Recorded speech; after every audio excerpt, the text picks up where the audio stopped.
Alors quand on parle du triangle de Karpman, on va facilement se reconnaître dans le rôle du sauveur qui s'épuise à aider la Terre entière, ou de la victime qui va se sentir impuissante face au monde ou aux autres. Il y a vraiment un rôle qu'on va regarder beaucoup moins volontiers en soi, c'est celui du bourreau ou du persécuteur. On a tous un persécuteur avec les autres et ça fait pas de nous quelqu'un de méchant. Et surtout, c'est pas forcément celui qui attaque frontalement, le persécuteur, mais il peut aussi être beaucoup plus subtil que ça. Il va se glisser dans une remarque, une ironie, un sarcasme. Ça peut être aussi quelque part un silence qui punit. Ce sont tous ces petits gestes discrets qui blessent, mais qu'on va justifier souvent par c'est pour son bien ou parce qu'il a bien mérité après son comportement. Alors pourquoi ce rôle il est si difficile à reconnaître? C'est parce qu'il touche nos zones d'ombre. Il touche à nos peurs et à notre besoin de contrôle surtout. Et pourtant, tant qu'on le cherche uniquement chez les autres, on va rester enfermé dans notre position de victime.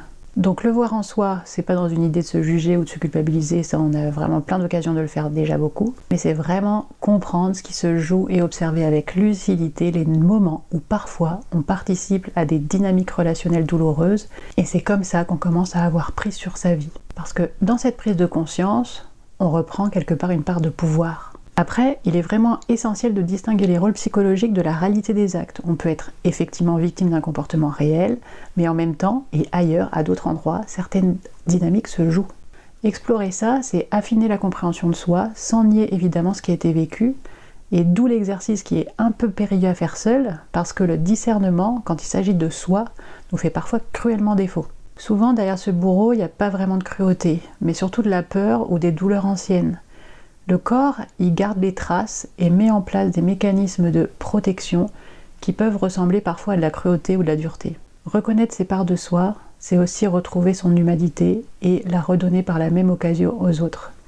Et c'est surtout à partir de là qu'on peut choisir autrement.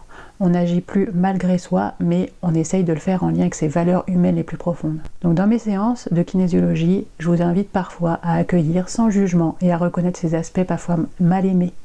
Et l'idée, c'est pas de retrouver un nouveau sujet pour se taper dessus, mais pour voir ce qui est là. Et en le reconnaissant, on va trouver peu à peu une forme de liberté, une possibilité de choix d'action qui va être peut-être différente.